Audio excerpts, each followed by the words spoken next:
जंगल राजवर तुम्ही विजय मिळवला हे समजू शकतं, पण तुम्हाला अजूनही त्या जंगल राजची आठवण का काढावी लागते? कारण गेली 20 वर्ष 2005 पासून बिहारवर एनडीएचंच राज्य आहे. मधला थोडासा काळ नितीश कुमार लालू प्रसाद यादव यांच्या बरोबर गेले होते 2015 ला, त्यानंतर 2020 नंतर पण गेले. काही काळ, थोडा काळ, 2-3 वर्षांचा काळ ते होते तिथे. पण ते सोडलं तर 20 वर्षातली जवळजवळ 16-17 वर्ष बिहारवर मोदी आणि नितीश कुमारांचंच राज्य आहे. मग या 16-17 वर्षात बिहारचा विकास काय झाला याचं उत्तर तुम्ही का देत नाही? आता तुम्हाला विजय मिळालाय, त्या विजयाकडे संशयाने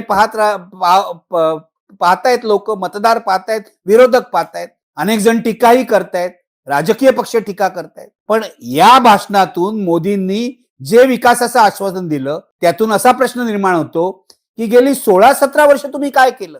आता म्हणताय बिहारमध्ये उद्योग आणू. गेल्या 16-17 वर्षात किती उद्योग आले? पर्यटन उद्योगाचा विकास किती झाला?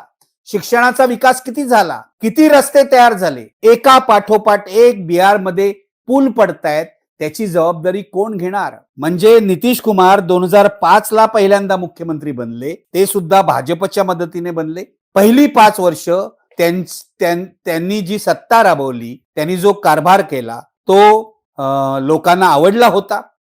लालू प्रसाद यादव यांच्या कारभारापेक्षा तो उजवा होता. एक तर नितीश कुमार यांचा स्वभाव मवाळ आहे, ते दादागिरीची भाषा कधीही करत नाहीत. त्यांनी महिला मतदारांना सायकली देऊन बरोबर टॅप केलेलं होतं. त्यानंतर बिहारमध्ये सगळ्यात मोठा जो प्रश्न होता तो सुरक्षेचा होता.